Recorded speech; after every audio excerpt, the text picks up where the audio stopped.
What's up, y'all, and welcome to another installment of the For the Gram podcast.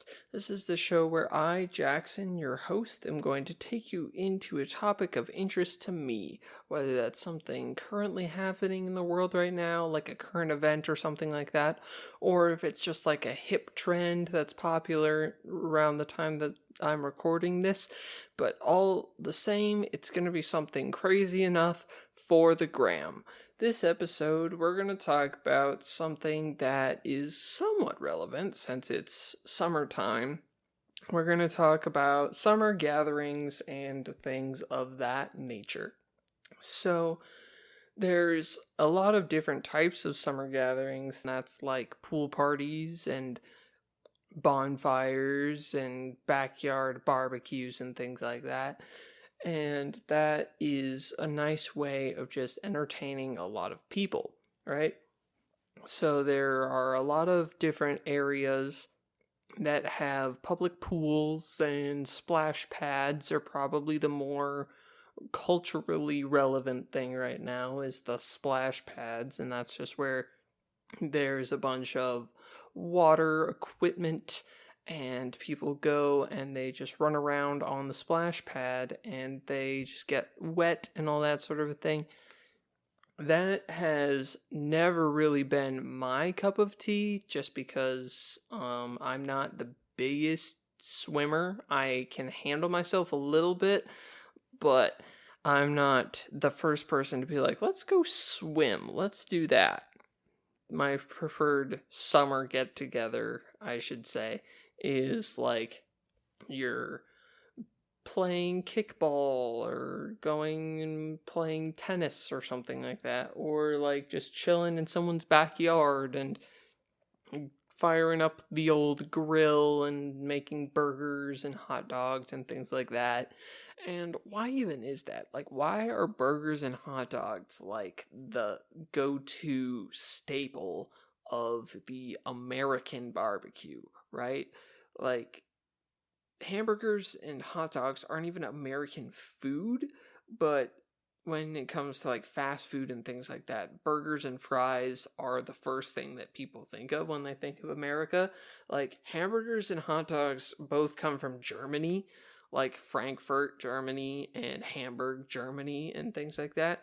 So it's not the most American thing in the world to have burgers and hot dogs at barbecues.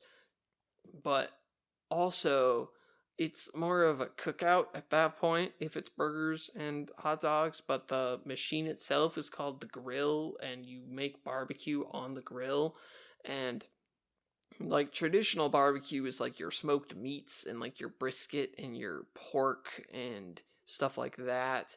Like, my boss the other day was just smoking a pork shoulder because he didn't have time to do it when he was not home. He was working, so he took a grill and he made a pork shoulder, and it smelled fantastic. Like, it was crazy. But like, true barbecue is like smoked meat and stuff like that. Like, you have hamburgers and hot dogs at a cookout and stuff like that. So like, barbecue in and of itself is like a traditionally southern thing. Like, it's, if you want good barbecue, you go to the south of the United States. Like, the upper Midwest does not do barbecue very well, if I'm being completely honest. Like, we can try, but it's nothing compared to what they got down there, just because they grew up with it, they know what they're doing and stuff like that. And like, in my experience, like, we had a church gathering one time at the end of one of the big year-long things that we were doing, and they were like, we're gonna have German food at this potluck wrap thing, and I was like, so are we grilling? Are we having burgers and hot dogs? Because those are technically German, and they do feed a lot of people. But no, we had bratwurst and sauerkraut, and it was actually really, really good. I love bratwurst with a burning passion. And the guy who made it, he has a food truck now where he makes his own barbecue out of his food truck, and it's very, very good. I was able to have it only one time, but I had a cheese curd hamburger. Oh, it was so good. It was fantastic. I wanted a pulled pork grilled cheese sandwich, but he didn't have sourdough bread that day, so I couldn't have my pulled pork grilled cheese sandwich.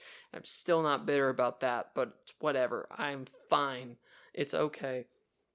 But barbecue is one of those like big social gatherings, like pizza parties would have been. Like if you have like a pool party, it's typical that you'd get like pizza, or you'd like grill stuff and things like that.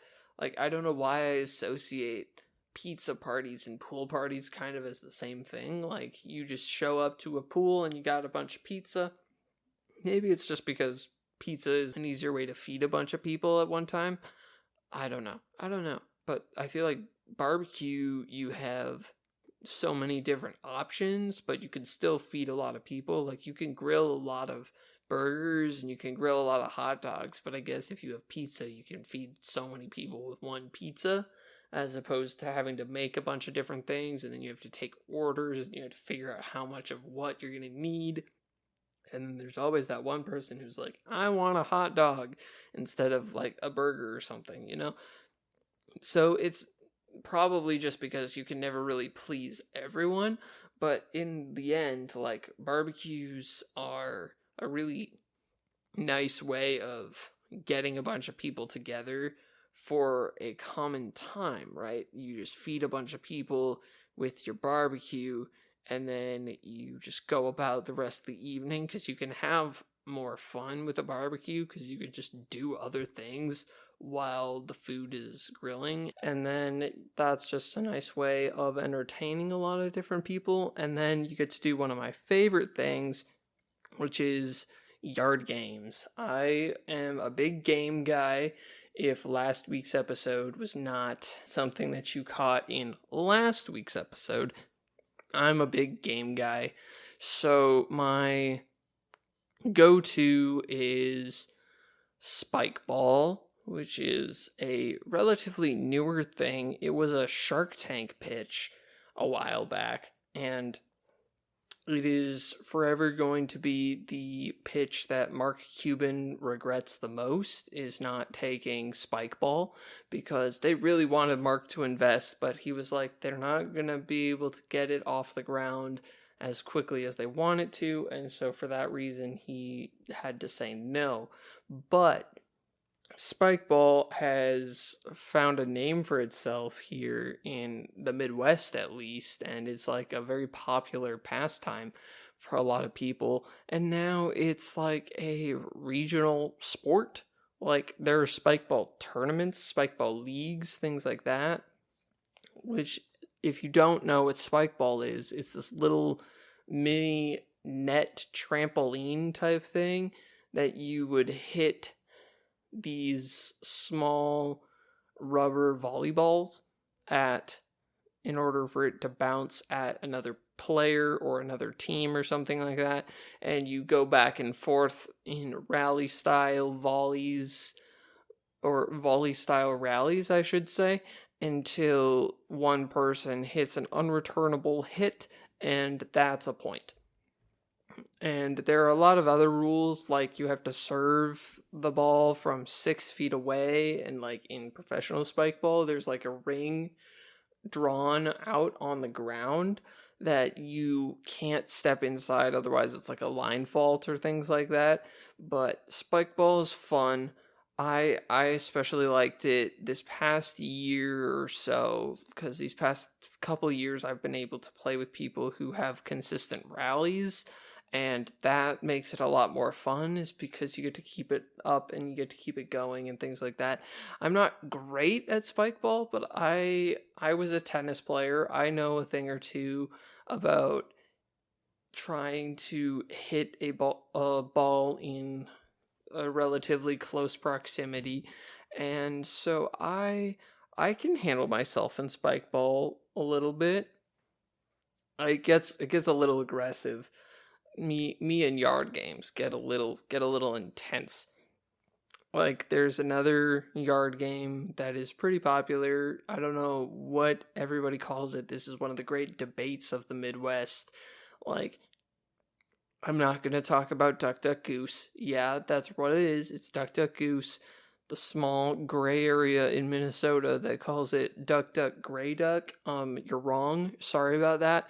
But it's Duck Duck Goose. We're not going to talk about that. We're going to talk about bean bags, cornhole, if you will, where you just have the two boards set up across from each other about 30 feet away, and then you toss bean bags back and forth at the different boards, and you try and get it in the little hole. And this was a big grad party game.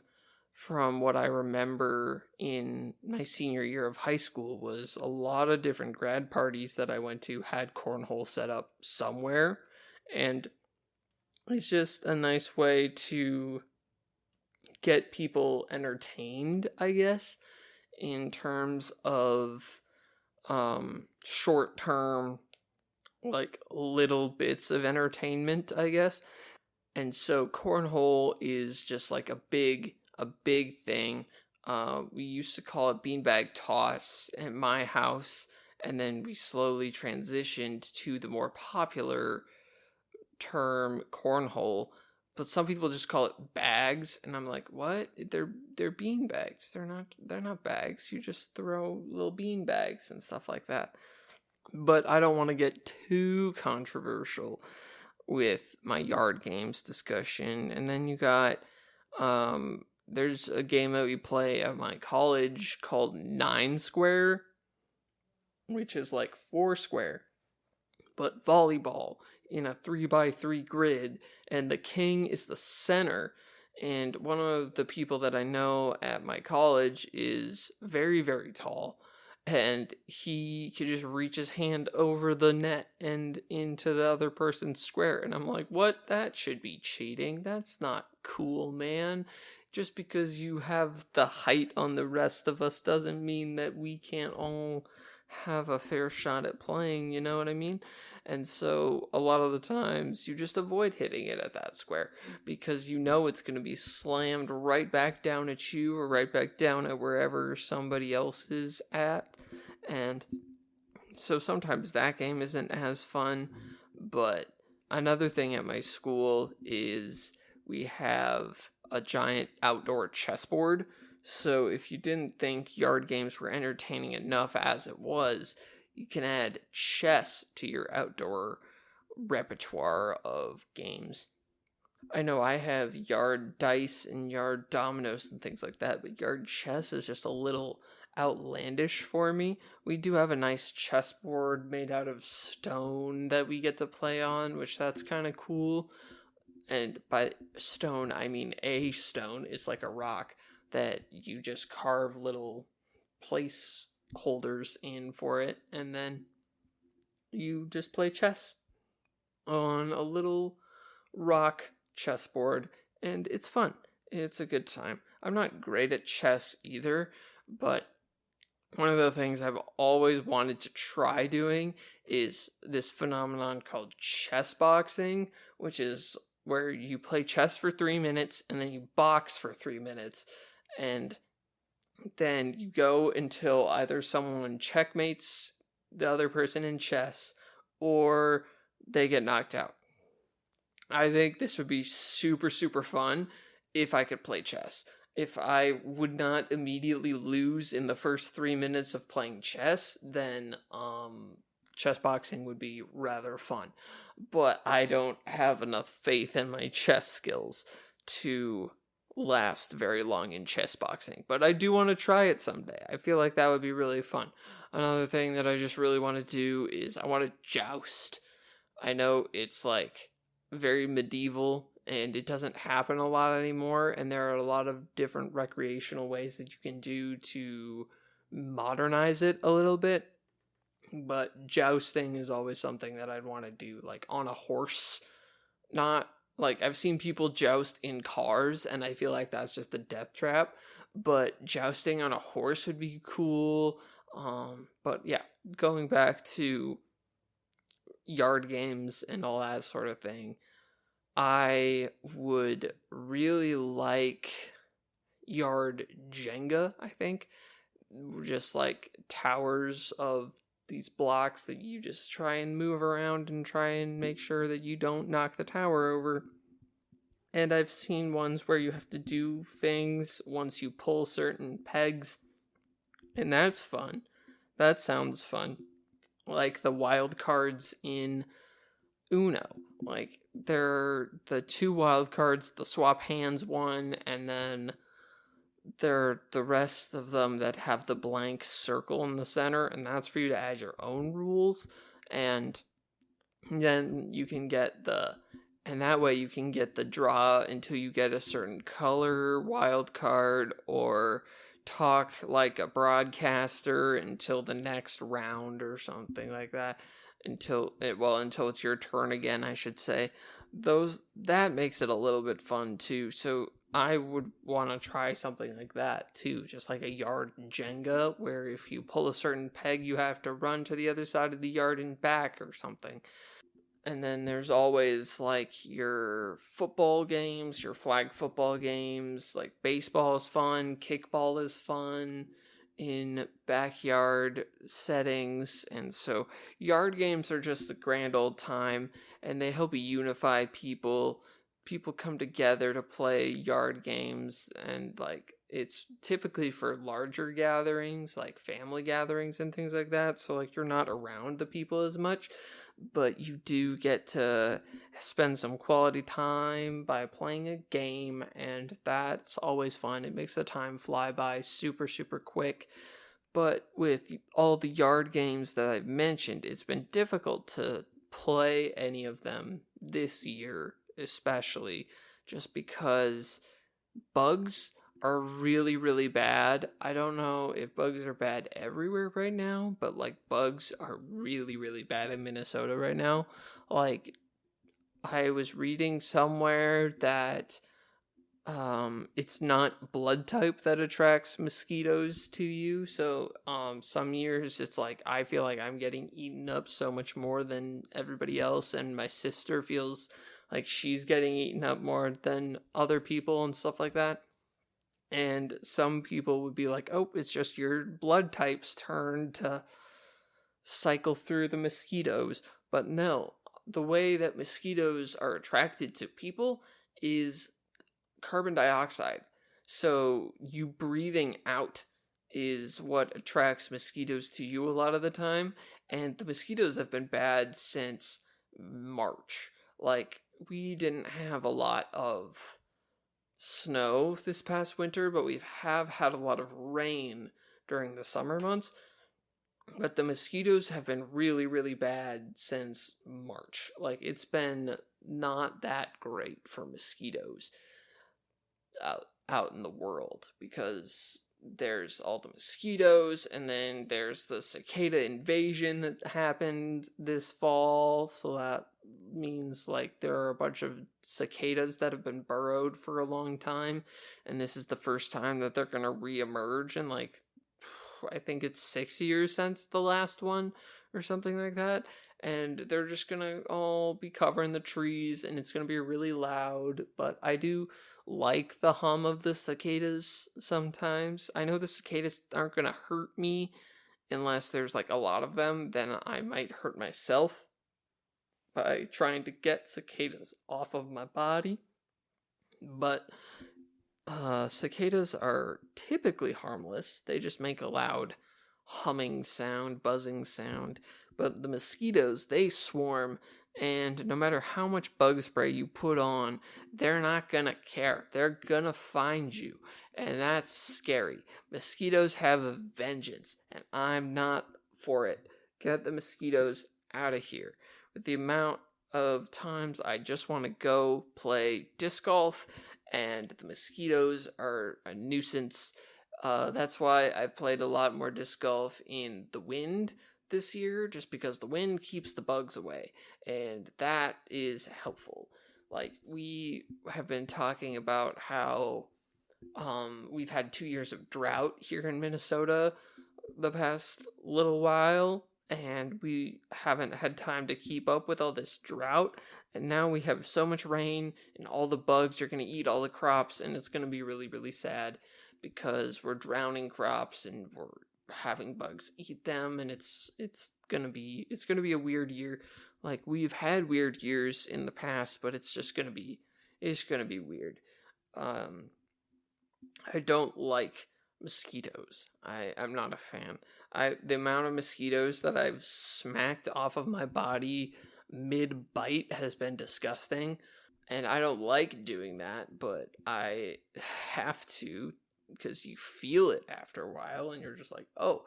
And I haven't had as many mosquito bites necessarily because I've been careful. I've been vigilant with these mosquitoes. I'm making sure that they stay away from me. But they're annoying as ever, and I'm not a fan. We're just not gonna talk about mosquitoes if we can help it. Another fun aspect of outdoor gatherings in the summertime is bonfires, right? So you have fire pits, and I actually had to tear apart our fire pit at my house a couple months ago. We had to take all the cinder blocks away because it was just not in good shape, and so we just have a dirt pit where our fire pit used to be, and our neighbors just redid their fire pit, and they have like a nice like metal ring around it and stuff like that now, and like chairs and seating and stuff, and it's really cool actually. And so our fire pit has been rendered useless for the summer just because we haven't had a fire pit to make fires over the summer. So I'm gonna throw a shout out my logo right now.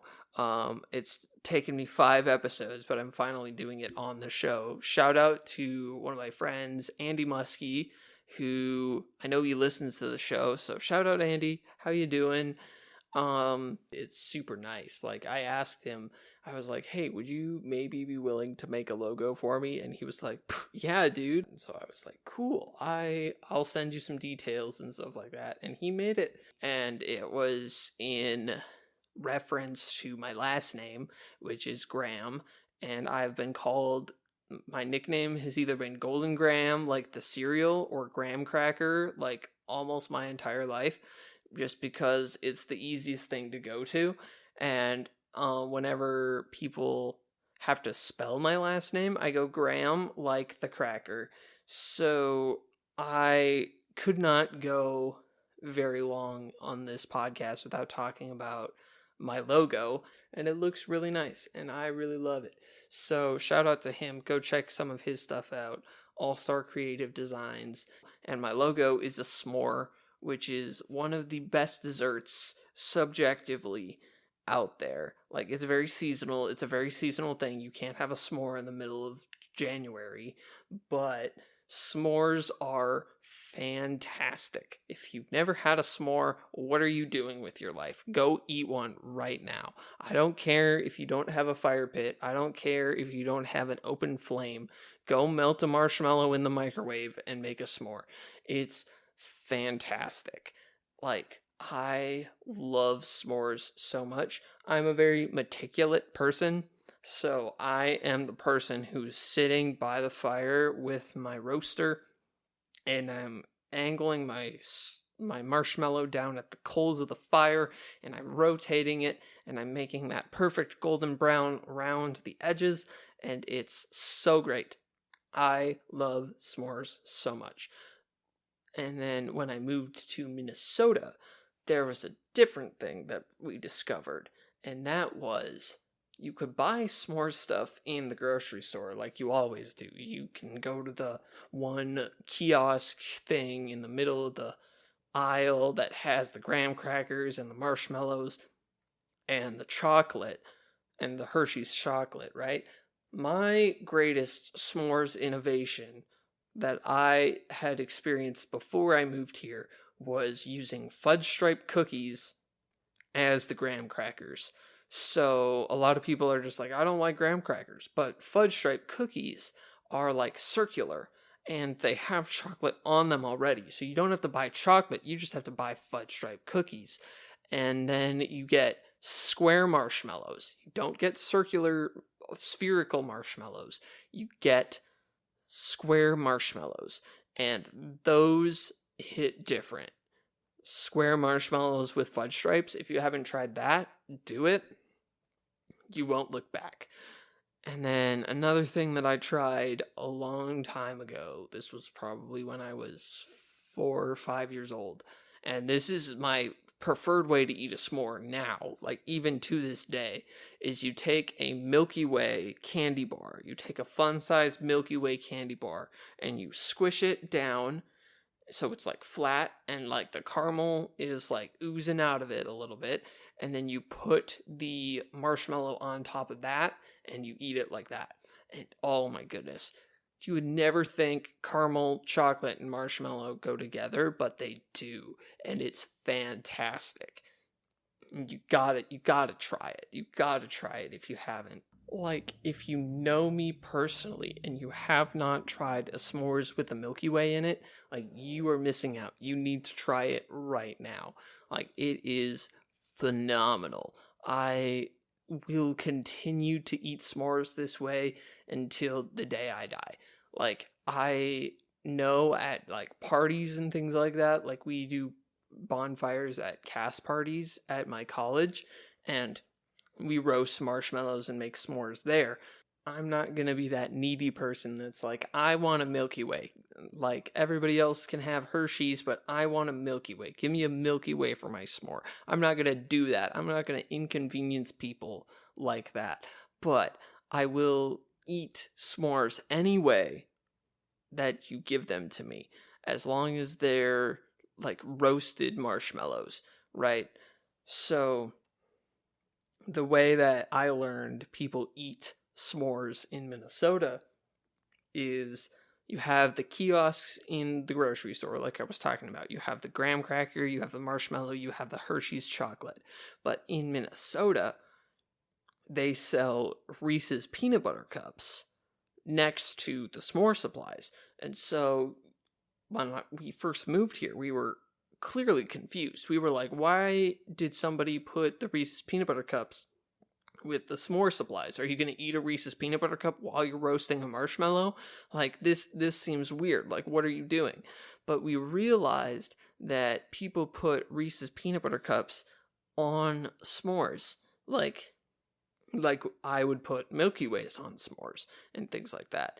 And it tastes like a chocolate fluffernutter, which is fluffernutter, marshmallow fluff, and peanut butter.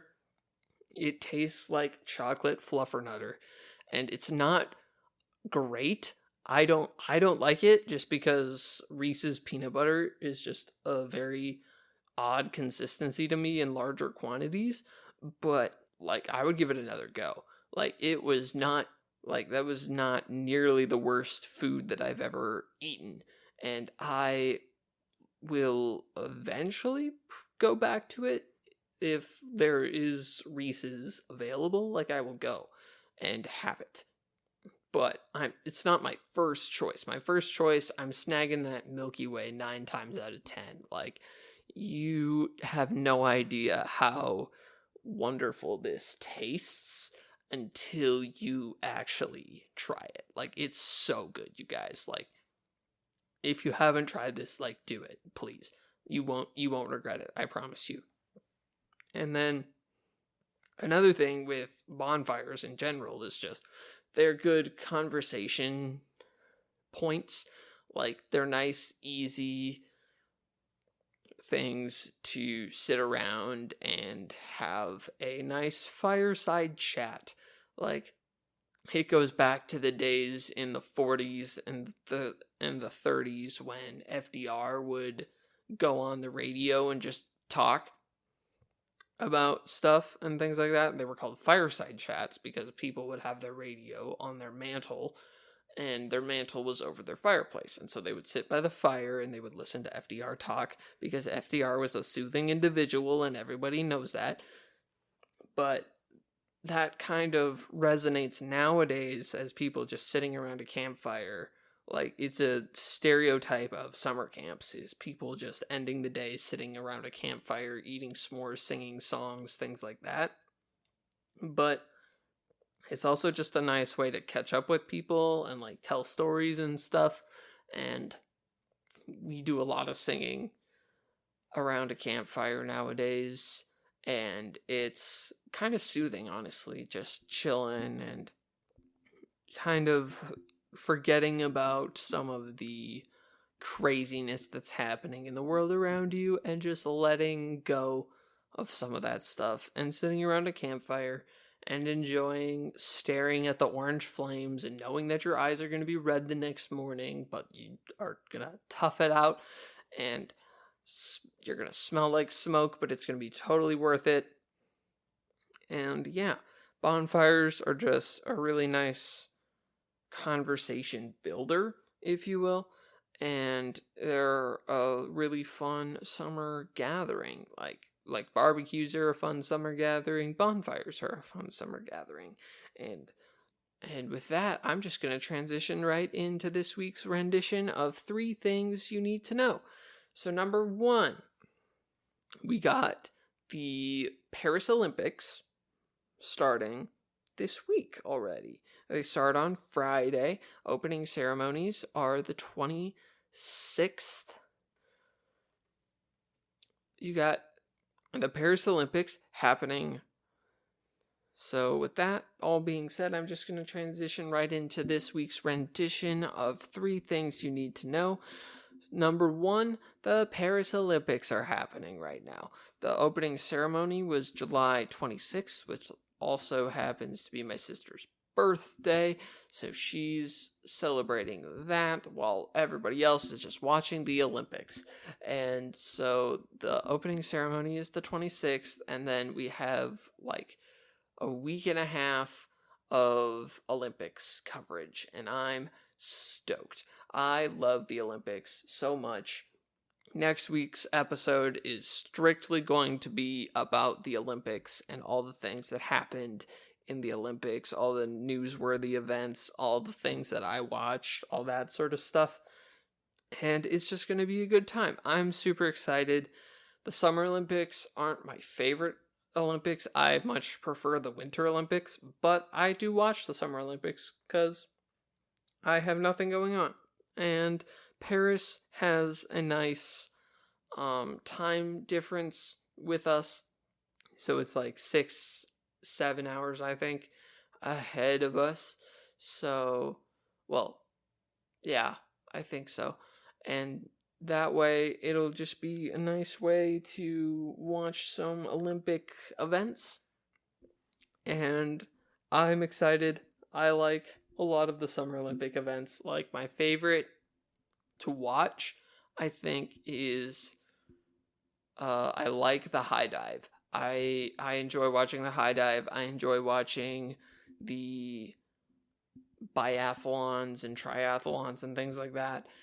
And this year, I think, is the last year for the pentathlon or something like that. It's 5 events, so it's like biking, running, swimming, and then something else, and then horseback riding, which is going to be crazy.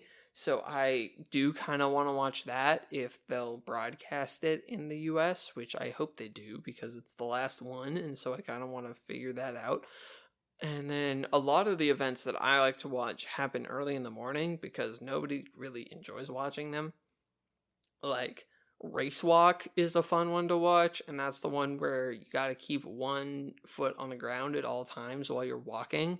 And so it just bumps out your hips a ton, and you get to walk a couple miles, I think, in a race. And so it's kind of crazy, but some of them go really, really quickly, and I think it's an interesting skill to watch. And then another event that I really like is tennis, obviously, and this year it's going to be on the Roland Garros clay courts, so it's going to be basically French Open 2.0, but you get medals instead of trophies, and that'll be cool to watch. And I also like watching ping pong and fencing. Like, I really, really enjoy those two events specifically, but the problem is they have them really, really early in the morning because they go so fast. Like, nobody wants to watch them because they all, like, go so fast. Like, a round of fencing is over in probably 15-20 minutes, and then ping pong is just a lot of spin and a lot of skill. Like, the points may not go on forever, but they do have like a lot of skill involved in there, so the serves are crazy and it's just wild. So I'm excited to watch that as we get into Olympic season as well. And then of course you got the swimming and the track and stuff like that, but track won't start until swimming's done.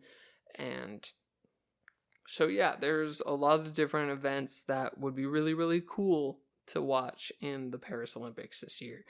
And then we'll figure out where they're going for the next Olympics in 2028, I think.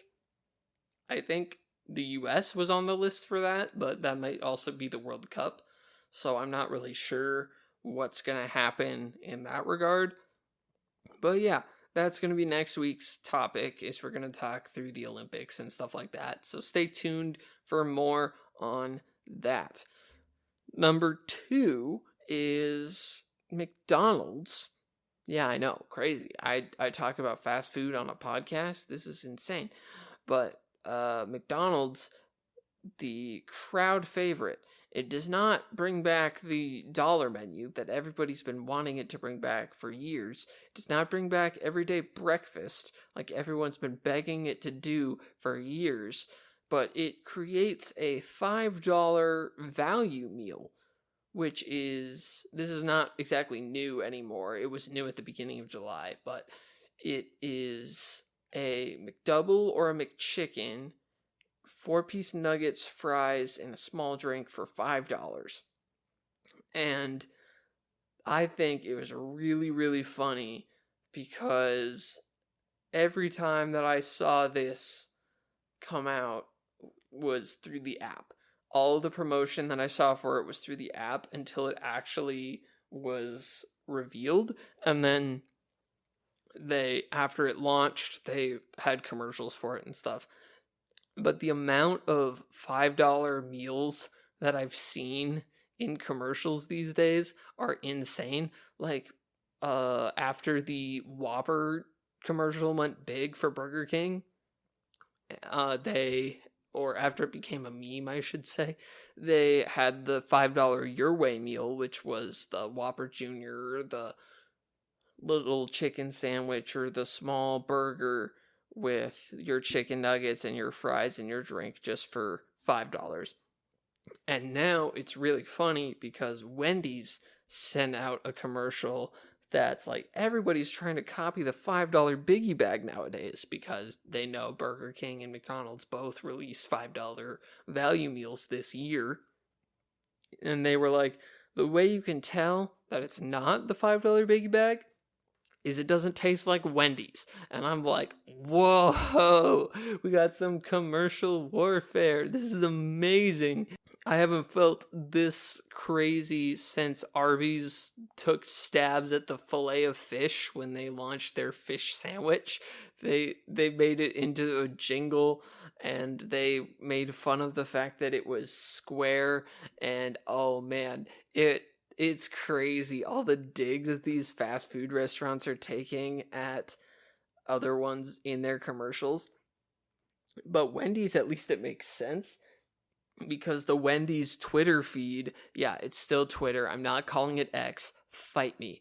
But the Wendy's Twitter feed is notorious for roasting people. Like, it makes a lot of its popularity just from people being like, hey, Wendy's, roast me.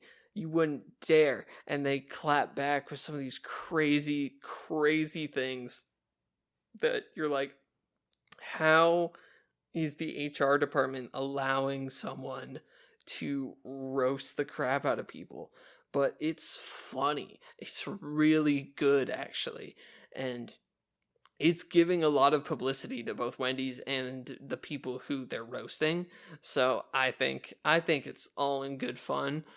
But Wendy's making a commercial taking stabs at both McDonald's and Burger King for coming out with value meals, like, I think that's placed well. I think they're, of all the fast food restaurants to do it, they'd be the one to do it.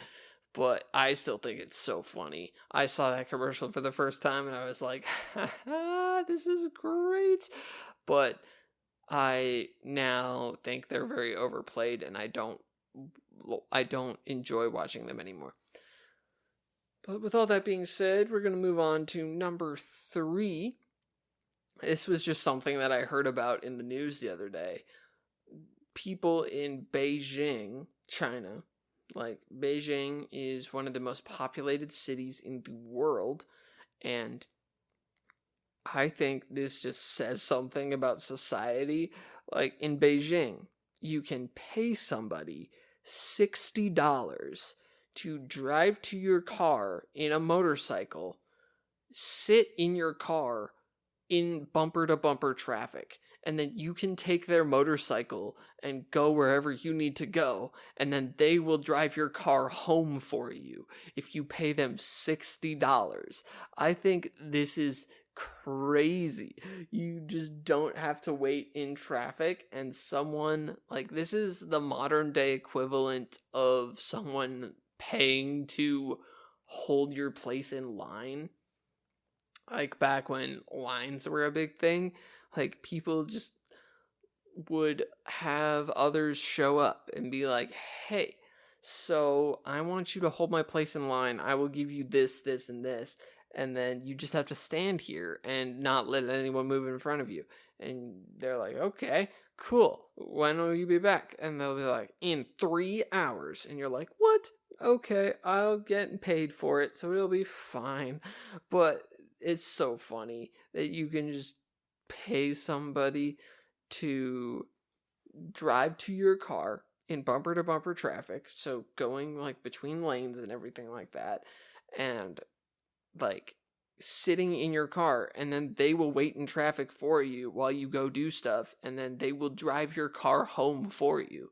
And that, I think, is a little stalker-esque. Like, I think there's a little bit of a red flag that pops up for that, but I think it's funny. I think it's really actually an interesting dilemma that China is trying to solve, and they're definitely not near the most traffic-heavy country in the world, but I think it's just funny that we've come to this, like, we've come to this decision as a society that we're just not going to wait for things anymore, and we're just going to go about our day and expect everything to be, like, moving out of the way for us and stuff like that. That's going to include this installment of 3 Things You Need to Know. I hope you guys learned something. We got some interesting things coming up. Here pretty soon. We got current events and things like that. So I hope that was helpful. But anyway, that's going to do it for this week's episode of the For the Gram podcast. If you guys liked the show and want to show your support, please do so in whatever way you see fit. You can always DM my Instagram at forthegrahampod, all lowercases, no spaces, or you could send me an email at forthegrahampod@gmail.com. All the feedback that I receive from you guys is super, super helpful, and I really do appreciate anything you're willing to send my way. But that's going to do it for me and this installment of the podcast. I hope you all enjoyed it very, very much. Thank you, and I'll see you in the next episode. Thanks for listening.